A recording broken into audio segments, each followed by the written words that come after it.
Si les femmes ont joué un rôle important dès la naissance de l'aéronautique, on peut s'étonner du fait que peu d'entre elles aient laissé une trace indélébile dans nos mémoires. Pourtant, à l'instar des Garnerin, Garros, Mermoz ou Saint-Exupéry, certaines d'entre elles, pionnières parmi les pionniers, ont souvent égalé et parfois surpassé les exploits de leurs congénères masculins. Aéronautes puis pilotes aviatrices brevetées, icônes sportives ou professionnelles reconnues, les filles d'Icare ont, entre audace et abnégation, conquis l'admiration et la reconnaissance de tous.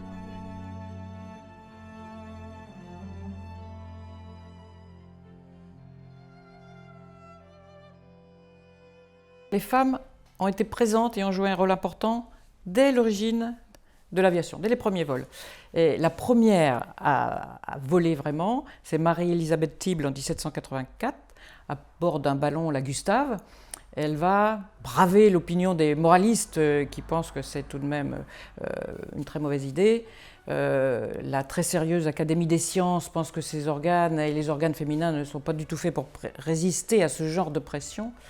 Et puis, il faut dire qu'à l'époque, on pensait quand même encore un peu que les femmes n'avaient pas beaucoup de jugement et que, surtout aucun sang-froid, et donc c'était une folie furieuse.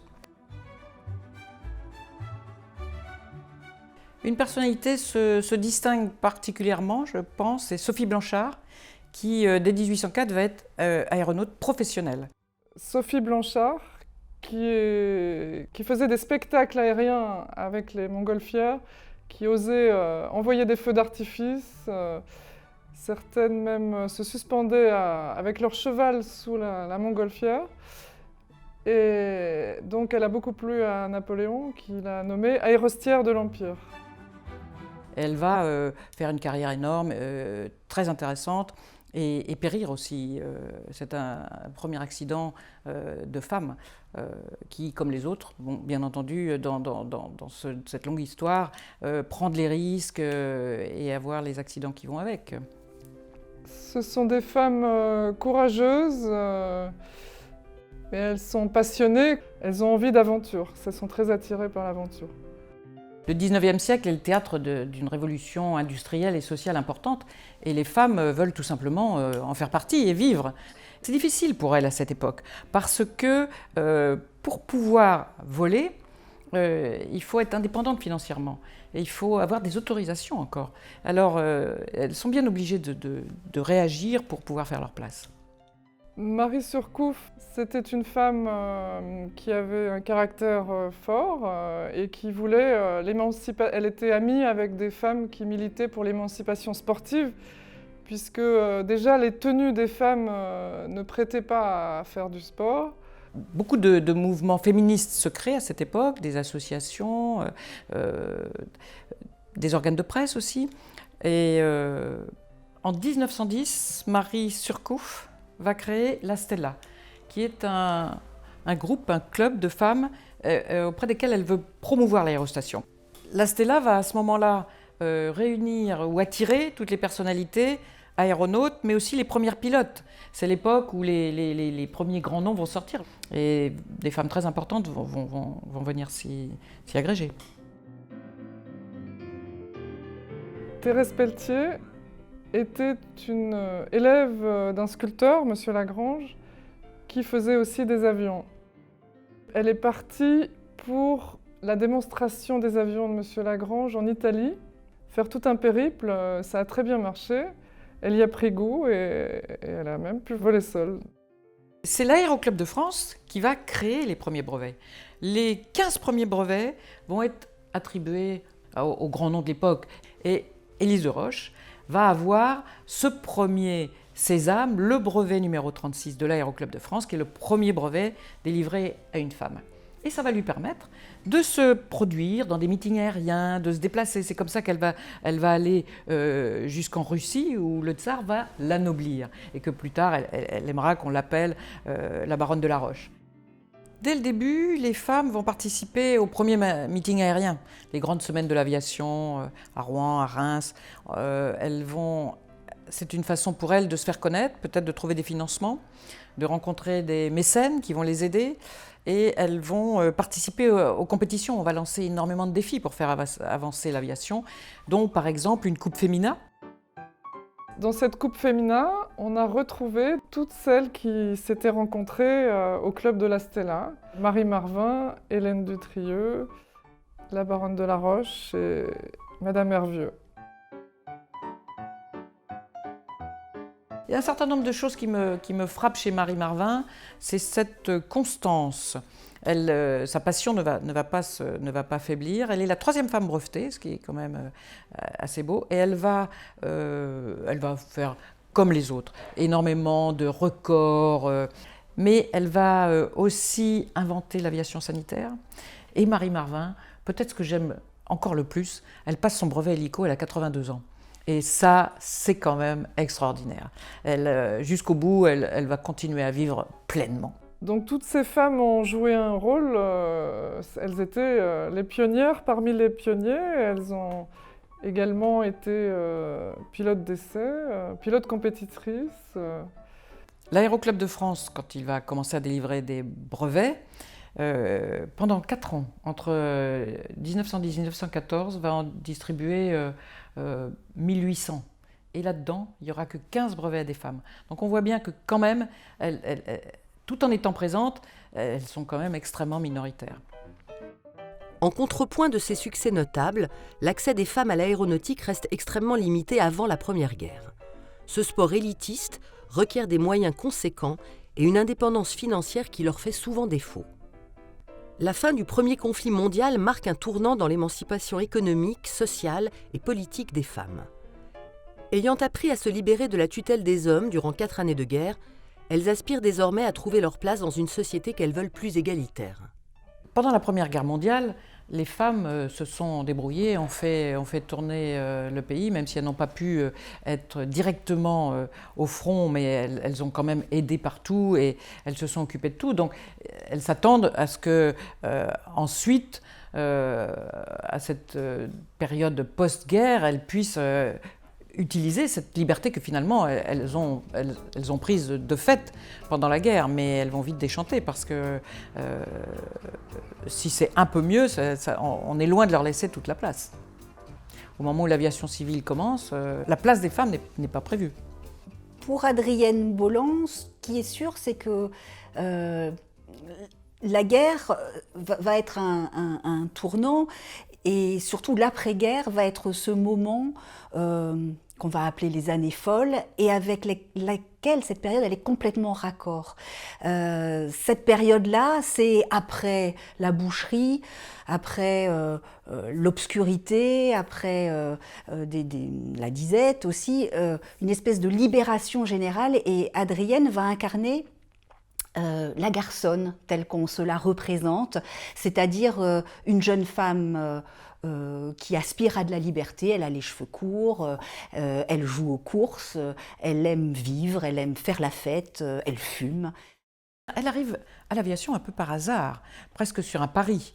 Et puis elle va se révéler extrêmement douée, mais c'est un mécène qui lui dit « mais en ce moment, si vous allez apprendre à piloter, on va vous payer le brevet qui valait à l'époque 2000 francs, je crois, quelque chose comme ça, qu'elle va verser à Caudron, qui lui demande d'abord, on lui demande bien à l'école si elle a l'argent, elle l'a, et ensuite elle va être engagée comme pilote, ce qui est quand même la première fois qu'une femme aussi est engagée par un constructeur, et comme elle a beaucoup d'activités et qu'elle veut faire du meeting, elle voudrait un avion à elle. Elle dit à Caudron, bah, écoutez, si je fais un looping avec votre avion, est-ce que vous me le donnez ? Et elle lui dit oui, banco, mais comme personne n'ose, il se dit que ça ne va pas lui coûter trop cher. Et en fait, bien entendu, elle hésite un peu, elle fait des montagnes russes, tout ça, et puis en gardant le manche au ventre, waouh, 2 loopings de suite, l'avion est à vous. Et donc elle va gagner quand même une réputation d'emmerdeuse, il n'y a pas d'autre mot, elle le dit elle-même, mais aussi un respect unanime parce que c'est une sacrée pilote, quoi.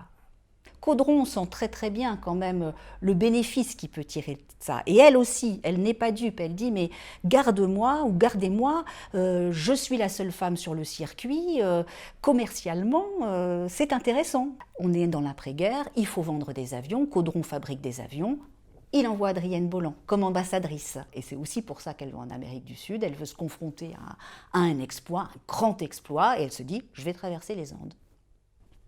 Elle y va, elle part le 1er avril 1921 à 5 h du matin. Elle part de Mendoza et tout le monde pleure en se disant « on ne va jamais la revoir ». Alors, je ne vous raconte pas le voyage qui est apocalyptique. Elle n'a pas d'instrument de navigation. Elle est en plein air, hein, quand même, à 4000 mètres d'altitude, le caudron G3, il n'y a pas de cockpit, il n'y a rien. Elle s'est enveloppée de vieux journaux. Et ben, elle y arrive.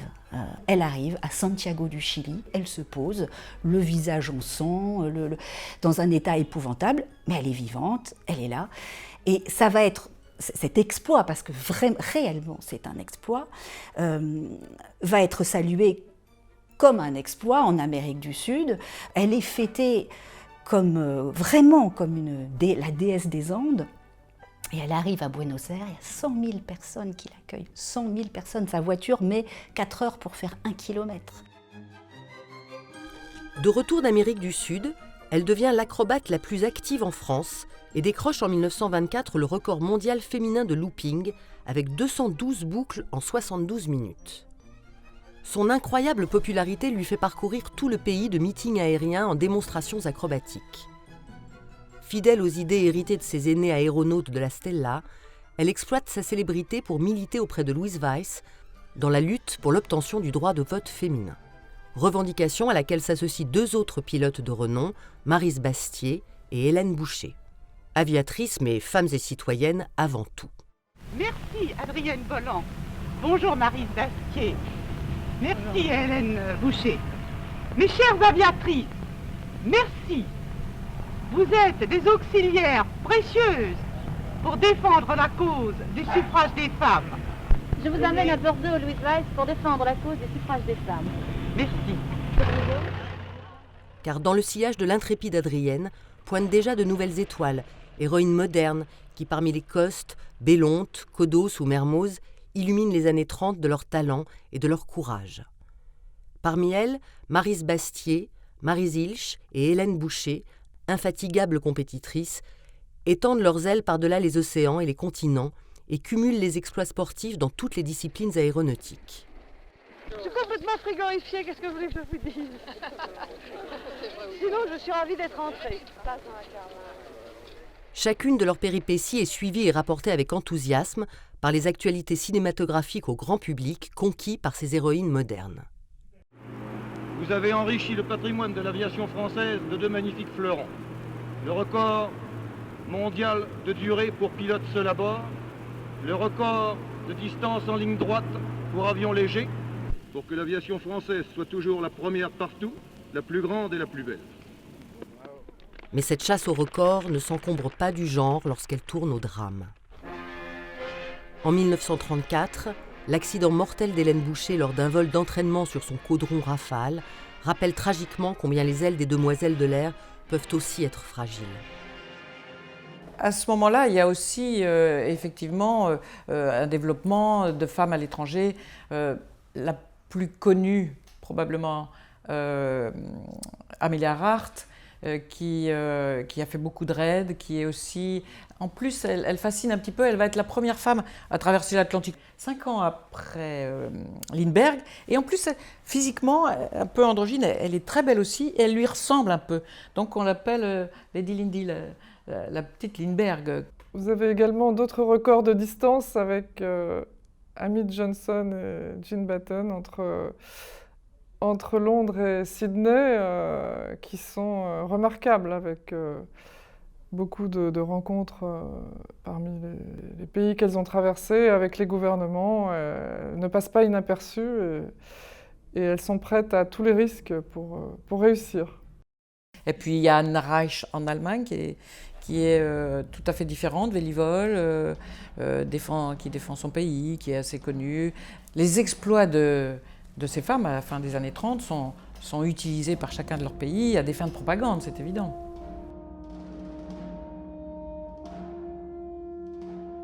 Malgré des qualités de pilote plus qu'évidentes, que ces femmes ont largement prouvées, on ne va pas les laisser combattre et on ne va pas leur donner de place dans l'armée encore au moment de la Seconde Guerre mondiale. Sauf chez les soviétiques qui vont développer quelques escadrilles des sorcières de la nuit qui vont terroriser les Allemands avec des bombardements qui ne semblent pas arriver et qui vont aussi participer d'ailleurs à des unités où il y a des hommes mixtes. Si la fin de la Seconde Guerre mondiale semble ouvrir quelques nouvelles perspectives aux femmes modernes, avec l'attribution de droits civiques et sociaux, l'aviation leur reste toujours un espace à conquérir. La démobilisation massive des aviateurs ayant participé au conflit et l'impossibilité faite aux femmes d'accéder aux commandes des appareils de l'aviation commerciale renaissante obscurcit l'horizon des aspirantes pilotes de l'après-guerre. À la fin de la Seconde Guerre mondiale, les femmes qui ont participé et prouvé leur qualité espèrent pouvoir participer au développement de l'aviation commerciale, civile. Et puis, encore une fois, elles vont être déçues parce que leur place n'est pas prévue dans les compagnies aériennes non plus. Donc c'est une grosse déception. Donc, elles vont faire d'autres choses, mais elles vont continuer à voler, hein, mais elles ne peuvent pas encore participer. En ce début des années 50, le développement des monoplaces à réaction projette à la une des médias deux phénomènes singuliers, véritables femmes comètes, dont le public va suivre avec passion la rivalité sportive pendant près de 15 ans.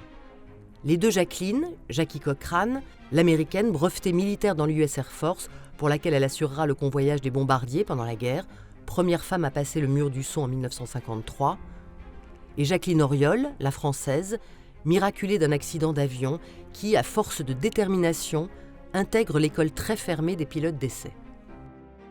Jacqueline Cochran va passer le mur du son la première et Jacqueline Auriol 3 mois après.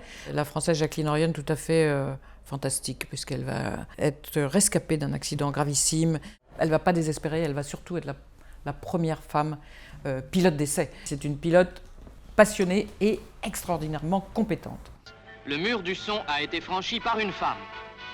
Madame Jacqueline Auriol, pilote au centre d'essai en vol, a réalisé cette performance aux commandes d'un Mystère 2 d'assaut après s'être entraînée sur un ouragan.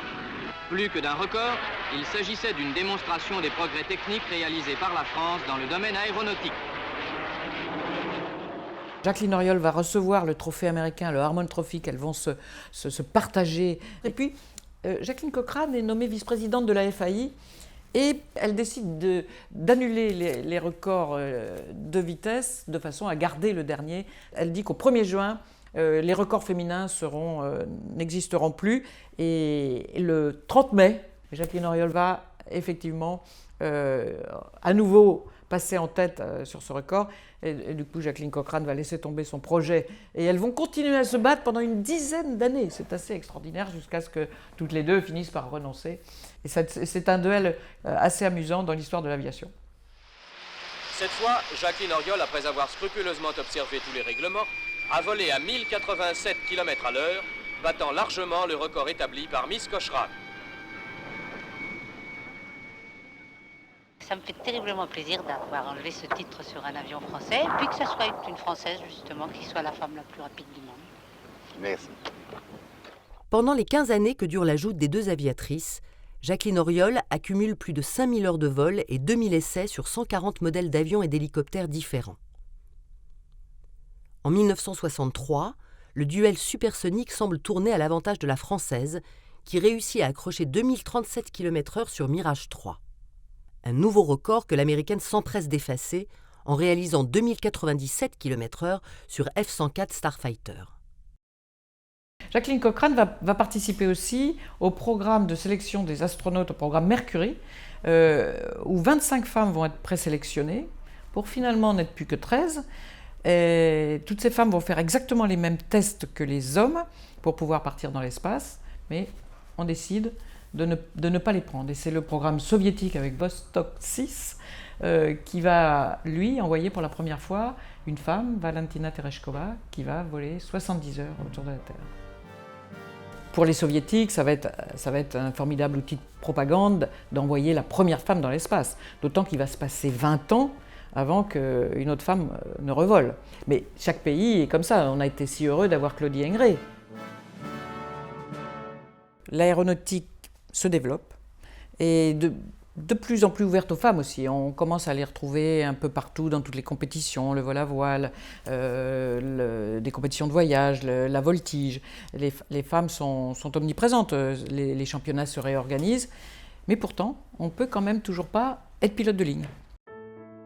Car, en cette fin des années 60, la formation spécifique dispensée par l'École nationale de l'aviation civile reste encore fermée aux femmes. Et c'est avec courage et détermination que la jeune Jacqueline Dubutte, élève pilote au centre-école de Saint-Yan, major de Polytechnique féminine, crée un précédent en 1967 en décrochant ses galons de copilote chez Air Inter grâce au soutien de la Fondation de la Vocation. Une première qui provoque quelques remous dans les milieux aéronautiques. Le décret qui stipulait qu'il fallait être de sexe masculin pour suivre la formation pilote de ligne a été abrogé. Et la première à en avoir profité, donc, c'est Madame Patricia Hafner, qui a été la première élève pilote de ligne à l'ENAC.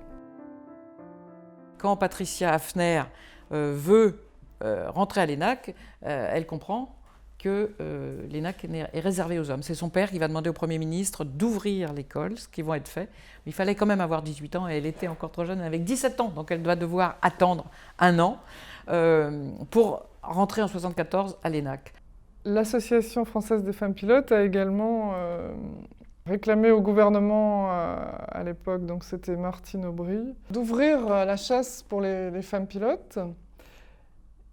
Et ils l'ont ouvert en 1996. Ils ont pris 3 femmes pilotes, pas plus, pour 63 hommes. Et donc c'est là que Caroline Aigle est rentrée dans la première promotion des 3. Et après des luttes juridiques, ce blocage a sauté. Les femmes qui ont réussi ce genre de parcours étaient des pilotes qui avaient les mêmes qualités que les hommes. Hein, et il n'y avait pas besoin d'en avoir forcément plus. Ce dont elles avaient besoin en plus, c'est la ténacité, c'était ne pas se laisser impressionner. Elles étaient forcément très bonnes, très douées, très travailleuses. Mais en fait, elles auraient eu juste besoin normalement d'être simplement un pilote. Je pense que c'est ce qu'elles ont tout en commun, c'est ça, c'est cette recherche de pouvoir mener librement sa vie, de mener ses expériences. Il faut évidemment du courage, de la ténacité, de la volonté, toutes ces qualités-là. Et puis au-dessus de tout ça, la liberté que donne le fait de voler, de se retrouver dans le ciel et d'échapper un petit peu aux contingences terrestres et à la difficulté de gagner sa place. Mais une fois qu'elles sont là-haut, elles sont libres. Toutes ces femmes ont marqué l'aviation, avant tout parce que c'était des grands aviateurs. Et c'est ça qui me paraît quelque chose d'important. On a eu les femmes de la Stella, l'exploit extraordinaire d'Adrienne Bolland, des femmes pilotes d'essai, pratiquement à toutes les époques, le combat de Jacqueline Auriol et de Jackie Cochrane, et 2 femmes pilotes extraordinaires qui sont Elisabeth Boselli, première femme pilote de chasse, et Valérie André, pionnière de l'évacuation d'hélicoptères, chirurgien de guerre, et soyons chauvins jusqu'à Claudie Aigneret, notre astronaute. Donc on a trouvé des femmes dans les plus extraordinaires fonctions de l'aviation à tous les niveaux. Et les records, c'était des records. Et c'était des records d'aviation et d'aviateurs. Et la grosse différence entre l'époque des pionnières et aujourd'hui, c'est qu'à l'époque, il fallait énormément de volonté, énormément d'obstination et en plus un peu de chance. Aujourd'hui, on est dans des carrières normales où il faut le vouloir, bosser, de l'acharnement pour réussir des formations difficiles, mais pas plus ni moins au féminin qu'au masculin.